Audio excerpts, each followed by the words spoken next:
There was a time in my life when I thought clarity came from explaining myself better. I thought if I just said it the right way, if I gave enough context, if I softened my tone, people would finally understand. So I explained my boundaries. I explained my decisions. I explained my feelings, sometimes more than once. And still, I felt misunderstood. One day, after a conversation that left me emotionally drained, I sat with myself and asked a hard question. Why do I keep explaining myself to people who already heard me? That's when it clicked. I wasn't explaining for clarity. I was explaining to feel safe. Somewhere along the way, I learned that being understood was the price of belonging. But here's the truth. I wish I had learned sooner. People who respect you don't need a full backstory to honor your no. They don't interrogate your boundaries. They don't guilt-trip your decisions. They don't ask you to perform emotional labor, just to be taken seriously.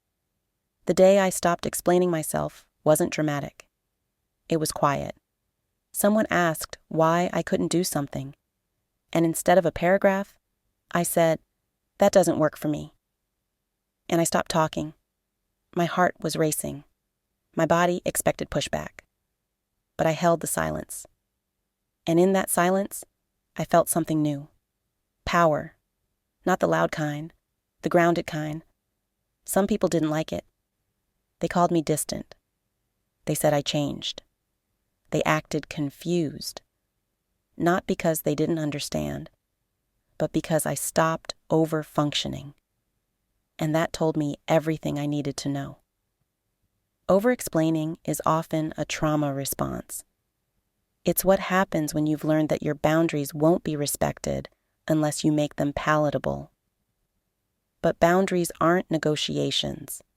They're information. And the moment I stopped explaining myself, my life got clearer. Less chaos, fewer emotional hangovers, more peace. So if you're tired of explaining your no, let it be complete. If someone requires exhaustion to respect you, they're not confused. They're entitled. You don't need to be understood to be firm. You don't need approval to protect your peace. And you don't owe anyone access to your energy just because they asked nicely. Sometimes the most powerful thing you can say is, "This works for me," and then nothing else.